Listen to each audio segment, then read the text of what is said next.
Hi, everybody, and welcome to Airgap Networks on LinkedIn Live. I'm your host, Chuck Harrell. During our session today, you can post any questions you have right there in the comments box below, and our Airgap technicians will answer you live in real time. Today's topic, how to detect and mitigate zero-day vulnerabilities, with my special guest, Satish Mohan, the CTO of Airgap Networks. Thank you so much, Chuck. Glad to be on the show again. Looking forward to it. I'm glad you're here too. I love speaking to CTOs, right? Chief Technical Officers, because you guys are doing the work. So who better person to speak to than you about how to mitigate zero-day vulnerabilities using Airgap's ransomware kill switch? Now, I'd like to start with operational definitions. So tell me, what is a zero-day attack and the behavior? So if you really think about it, a zero-day attack, so it's a type of attack where an attacker exploits a flaw or a vulnerability. This could be in a piece of software, a business application, and typically this vulnerability has not been discovered by the security industry yet. So the attacker gets a head start on this. They're able to exploit this vulnerability, gain access to sensitive data, business data, and applications. Do we have a lot of zero-day attacks? Is that kind of becoming more and more prevalent? Yeah, actually, there is a very good recent example. It's been all over in the news now. CISA was talking about it. This is the recent Log4j exploit. So this is an example of a zero-day vulnerability where it took a little while for the security community to notice it and issue patches, and all production systems could get patched.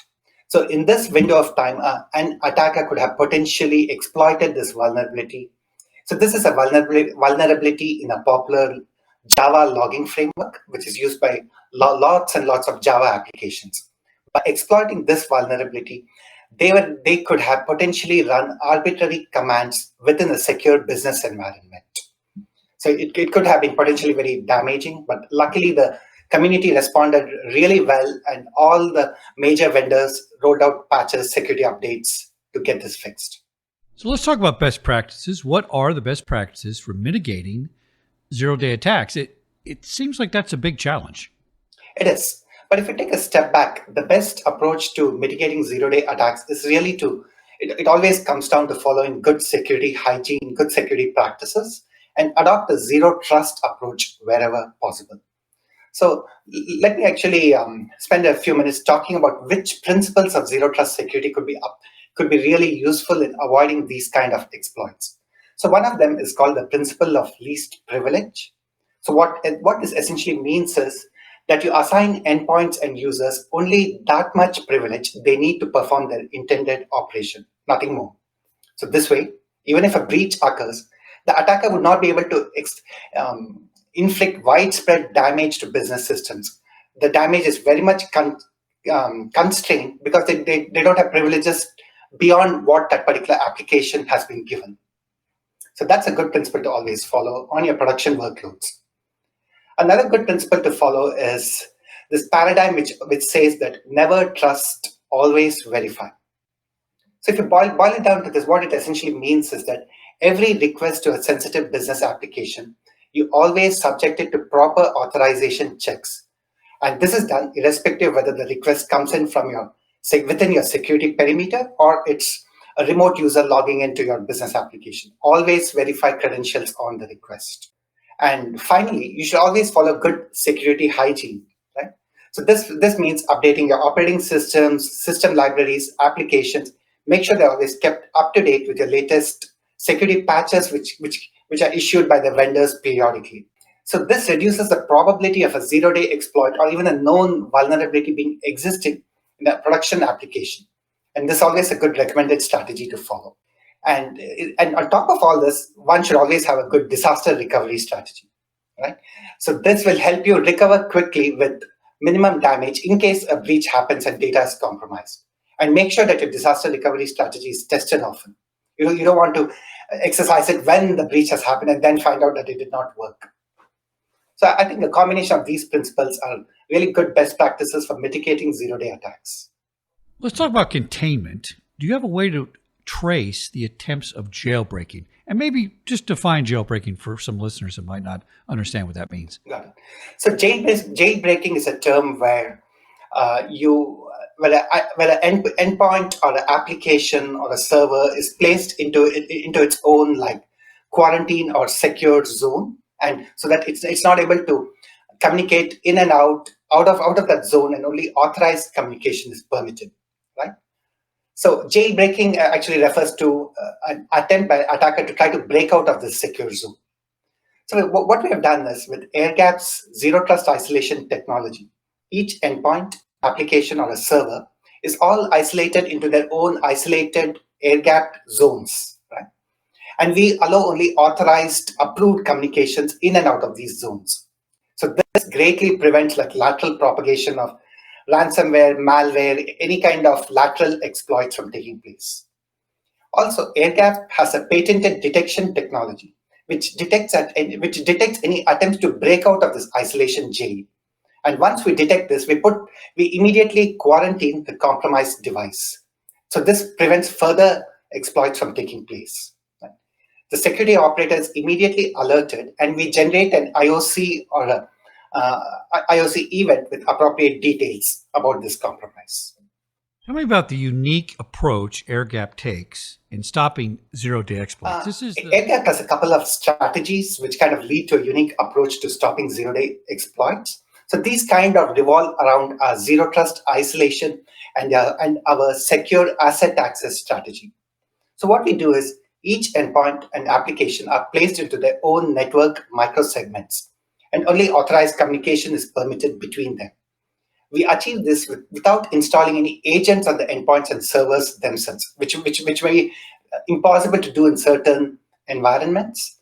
So we're actually very proud of the fact that we can actually achieve this without installing any agents, without touching your existing applications at all, right? On top of this, we layer on another layer of security where user access to business applications is subject to identity verification. And to do this, Airgap integrates with popular OIDC providers. This is the OpenID Connect protocol. It's an open standard for identity verification and authentication. So we integrate with providers such as Okta, Azure AD, Ping Identity, and so on. So a combination of these approaches can limit your exposure to zero-day attacks, and it reduces the possibility of widespread damage and data loss from these attacks. So tell me how you stop the spreading communication with the CNC. So by allowing only authorized communication between the endpoints and applications, and the Airgap enforcement can actually prevent your compromised devices from reaching out to the CNC addresses and CNC centers. By preventing these accesses from happening, we prevent the attack kill chain from progressing.